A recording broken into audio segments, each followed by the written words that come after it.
talking about excellent guests, my next guest, it's been a pleasure. It's been a pleasure knowing her, meeting her, in person.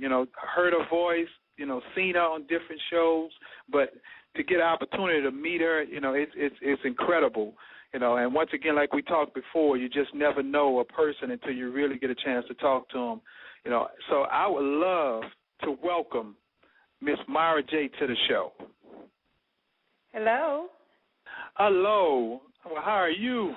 I'm doing great. I'm doing just great. And you this evening? I am well. It is April 17th. It is tax deadline.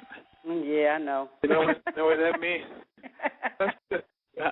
For me, that means now you may not see me at the gym until later in the day. Now I get to sleep a little bit later now. I have to worry about getting up, going to the office, and getting up early, working out so I can get to the office. So, I'm loving it. I'm loving it right now.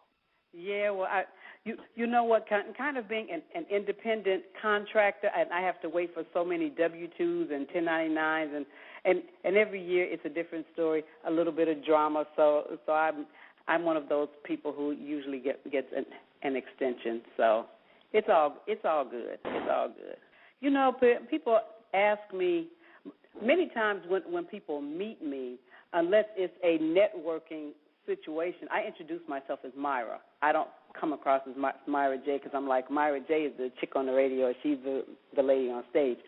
I'm just Myra. I am still a single black woman out here, as I tell people, hustling every day to live a good life, trying to keep my cable and my phone on. So whatever that entails, I've worn many hats. Many people don't know I actually have a master's degree in education. I'm very, very, very much pro-education. I think knowledge is freedom. I truly believe that. I started off in social work. That was my passion, my background. I love helping people. I've been a child abuse investigator. I've been a job developer with the state of California. Things became very frustrating for me being tied down by paperwork, and I actually found that I love comedy, and that became my outlet. So I switched from social services to comedy many years ago. Well, I guess if it was anything like it was back in the day, and like social services now, you have to have some laughter to get through. Absolutely.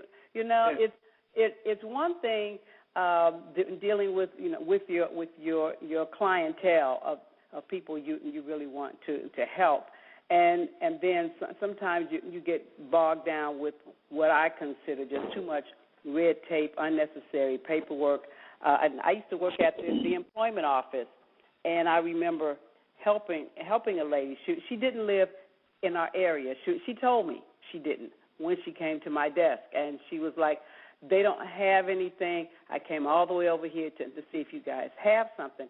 And one of the other coworkers is flipping out because she's like, well, she doesn't live in the district, because back then there were ways to get around the system, because I was like, well, if you bring me something that says you live in this area, I can help you. Can you do that? Like if you're living with your grandmother or your cousin, and you can prove that? And she was like, yes, ma'am. I'm like, okay.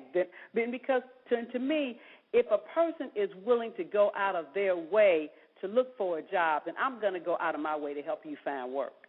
That was my philosophy then, and some people just didn't take too kindly to that, Brian.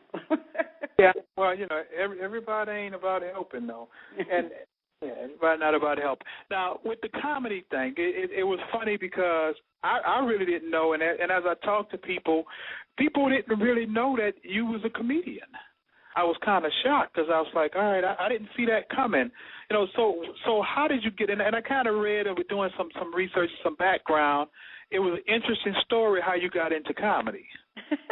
Yes. Tell us a little bit about that. I was in social services and kind of went out on a blind date kind of thing. And the guy was asking me, well, what do you like? I was living in Los Angeles. I had never been to a comedy club before. And he said, do you like comedy? And I'm like, oh, my gosh, I love comedy. I mean, I grew up watching, Moms Mabley and Flip Wilson and Red Fox and Dick Gregory. And so he says, great, we're going to the Comedy Store. And he took me to the Comedy Store on a Saturday night, and it was all men. It was all white guys. And at the end of the show, he said, well, and how was it? And I said, well, some of them were good. I said, but I think I'm probably as funny as half the guys up there. He said, no, because these guys are professionals.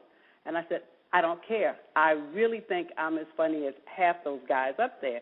And he said to me, just, as a throwaway, if you think you're so funny, every Monday night is open mic. I didn't even know what that meant. He said, that means anybody can get on stage for 3 minutes. And so that was Saturday night. I belonged to a poetry writing group. On that Sunday, I told one person, I said, I want to go do stand-up at the Comedy Store tomorrow night. And she said, great, I'm going to go with you. She didn't have money to get in, and so we signed up as a team so she could get in free. She said, when they call you on stage, I'm going to hide in the bathroom.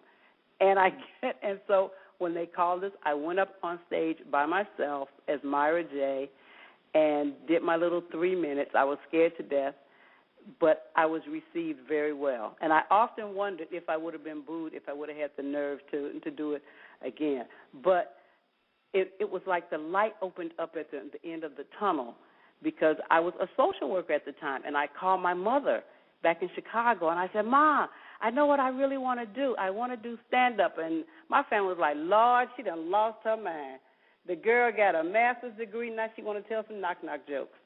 But it was just a passion. It went from a job to a career. I just really knew that there was something for me in the entertainment field.